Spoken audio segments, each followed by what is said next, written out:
Hello, we're on reading The Magician's Elephant, and we're on chapter 13. Leo Matinee opened the door of his apartment. He was barefoot. A napkin was tied around his neck, and a bit of carrot and crumb of bread were caught in his mustache. The smell of mutton stew wafted out into the cold, dark street. "It is Peter Augustus," said Leo Matinee, "and he has his hat on his head, and he is here on the ground instead of up there acting like a cuckoo in a clock." "I'm very sorry to disturb you at your dinner," said Peter, "but I must see the magician." "You must do what?" "I need for you to take me to the prison so that I may see the magician. You are a policeman, an officer of the law. Surely they will let you inside." "Who is it?" said Gloria Matinee. She came to the door and stood beside her husband. "Good evening, Madame Matinee," said Peter. He took off his hat and bowed to Gloria. "And a good evening to you," said Gloria. "Yes, good evening," said Peter. He put his hat back on his head. "I am sorry to disturb you at your dinner, but I need to go to the prison immediately." "He needs to go to the prison," said Gloria Matinee to her husband. "Is that what he said? Have mercy! What kind of request is that for a child to make? And look at him, please. He is so skinny that you can see right through him. He is, what is the word?" "Transparent," said Leo. "Yes," said Gloria. "Exactly that, transparent. Does that old man not feed you? In addition to no love, is there no food in that attic room?" "There's bread," said Peter. "And also fish, but they are very small fish, exceedingly small." "You must come inside," said Gloria. "That is the thing which you must do immediately. You must come inside." "But," said Peter. "Come inside," said Leo. "We will talk." "Come inside," said Gloria Matinee. "First we will eat, and then we will talk." There was in the apartment of Leo and Gloria Matinee a wonderful fire blazing, and the kitchen table was pulled up close to the hearth. "Sit," said Leo. Peter sat. His legs were shaking and his heart was beating fast as if he were still running. "I do not think that there is much time," he said. "I do not think that there is enough time truly to dine." Gloria put a bowl of stew in Peter's hands. "Eat," she said. Peter raised the spoon to his lips. He chewed, he swallowed. It had been a long time since he had eaten anything besides tiny fish and old bread, and so when Peter had his first bite of stew, it overwhelmed him. The warmth of it, the richness of it, knocked him backward. It was as if a gentle hand had pushed him when he was not expecting it.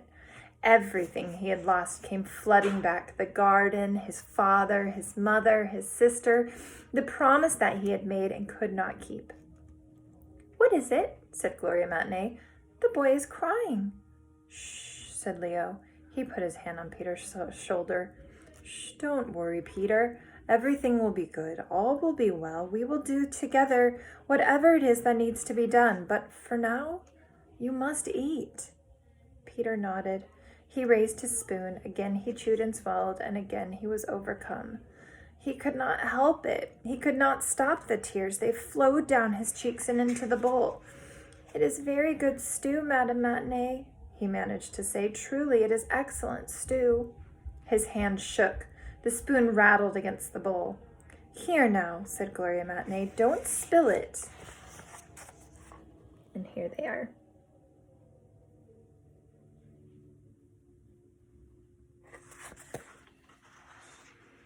"It is gone," thought Peter. "All of it is gone, and there is no way to get it back." "Eat," said Leo Matinee again very gently. Peter looked the truth of what he had lost full in the face, and then he ate. When Peter was done, Leo Matinee sat down in the chair beside him and said, "Now you must tell us everything." "Everything?" said Peter. "Yes, everything," said Leo Matinee. He leaned back in his chair. "Begin at the beginning." Peter started in the garden. He began his story with his father throwing him up high in the air and catching him. He began with his mother dressed all in white, laughing, her stomach round like a balloon. "The sky was purple," said Peter. "The lamps were lit." "Yes," said Leo Matinee. "I can see it all very well. And where is your father now?" "He was a soldier," said Peter, "and he died on the battlefield. Vilna Lutz served with him and fought beside him. He was his friend. He came to our house to deliver the news of my father's death." "Vilna Lutz," said Gloria Matinee, and it was as if she were uttering a curse. "When my mother heard the news, the baby started to come, my sister, Adele." Peter stopped. He took a deep breath. "My sister was born and my mother died.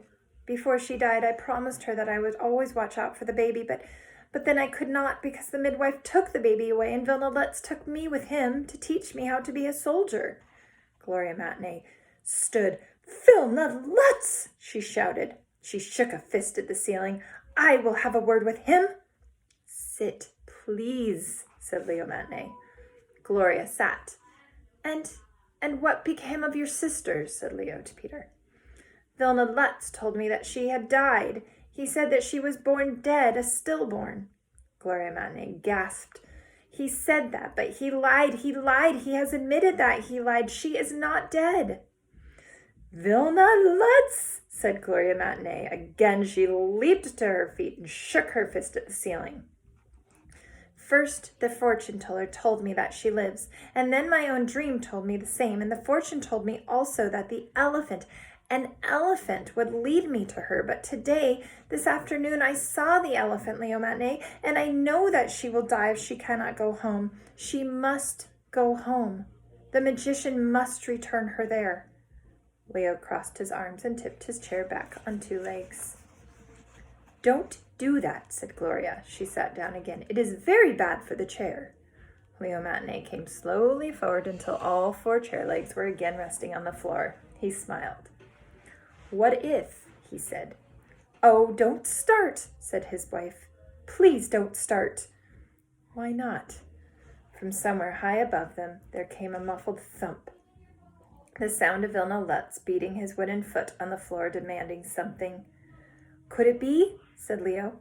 "Yes," said Peter. He did not look up at the ceiling. He kept his eyes on Leo Matinee. "What if?" he said to the policeman. "Why not?" said Leo back to him. He smiled. "Enough," said Gloria. "No," said Leo Matinee, "not enough, never enough. We must ask ourselves these questions as often as we dare. How will the world change if we do not question it?" "The world cannot be changed," said Gloria. "The world is what the world is and has forever been." "No," said Leo Matinee softly. "I will not believe that. For here is Peter standing before us, asking us to make it something different." Thump, thump, thump went Vilna Lutz's foot above them. Gloria looked up at the ceiling. She looked over at Peter. She shook her head. She nodded her head, and then slowly she nodded again. "Yes, Leo Matinee. Yes," said Leo Matinee. "Yes, that is what I thought too." He stood and took the napkin from his neck. "It is time for us to go to the prison." He put his arm around his wife, and he pulled her close. She rested her cheek against his for a moment, and then she pulled away from Leo and turned to Peter. "You," she said. "Yes," said Peter. He stood straight before her like a soldier awaiting inspection, and so he was not prepared at all when she grabbed him and pulled him close, enveloping him in the smell of mutton stew and starch and green grass. Oh, to be held! He had forgotten entirely what it meant. He wrapped his arms around Gloria Matinee and began again to cry. "There," she said. She rocked him back and forth. There, you foolish, beautiful boy who wants to change the world. There. And who could keep from loving you? Who could keep from loving a boy so brave and true?" What a great chapter. All right, I'll see you back here for chapter 14.